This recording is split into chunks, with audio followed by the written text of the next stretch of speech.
Hey peoples, it's time for a church TikTok update, and baby, this was not on my bingo card. Pastor Mark Driscoll gets kicked off of stage at men's conference after he calls out Pastor John Lindell for allowing a demonstration of a male exotic dancer. Yes, a male exotic dancer. I'm going to be very careful with this, and it's not what I want to say, but the Jezebel spirit has already been here. The Jezebel spirit opened our event. This is going to be a good correction of no one. This is an observation. Before the word of God was spoken, there was a platform. There was a high place. On it was a pole, an astro. The same thing that's used in the strip club for women. You have the Jezebel spirit to seduce men. Lord, come on. I'm going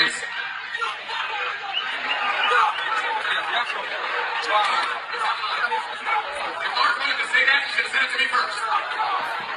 You got Matthew 18. Matthew 18. If your brother offends you, go to him privately. Now, Pastor John Lindell tried to use Bible verses to get him out of this, but everybody was booing him in the crowd. And they were most definitely dragging him on Twitter. Red Wave Press says, this doesn't sound like a Christianity I know. What kind of conference is this?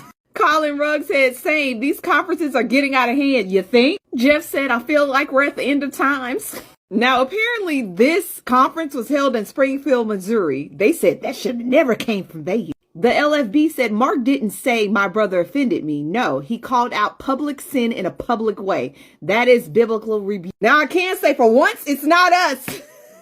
Now, I'm not going to lie. I'm not a person that goes to church. I'm spiritual, but I don't think there should be a male exotic dancer opening up at a Christian conference. But I do have a message for Pastor Mark Driscoll.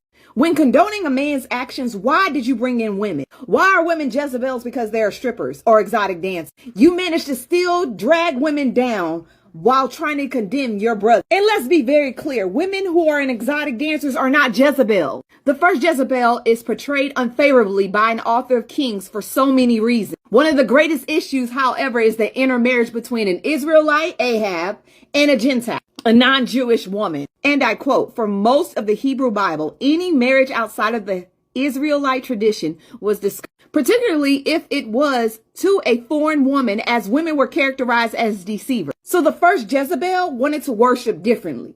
She wanted to worship the god of nature, Baal. But the Israelites were worshiping in the Yahweh tradition.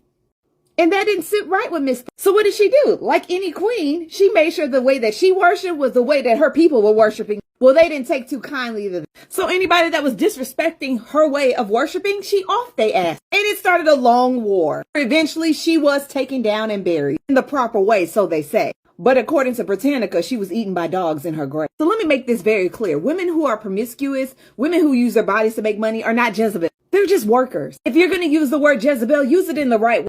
A Jezebel's rebellious. A Jezebel gives zero fuck. A Jezebel's most women out here right now that are taking control of their bodies and using it for what they want instead of what men want. They worship the way they want to worship and they lead themselves. I am proud to be a Jezebel. Bye, peoples.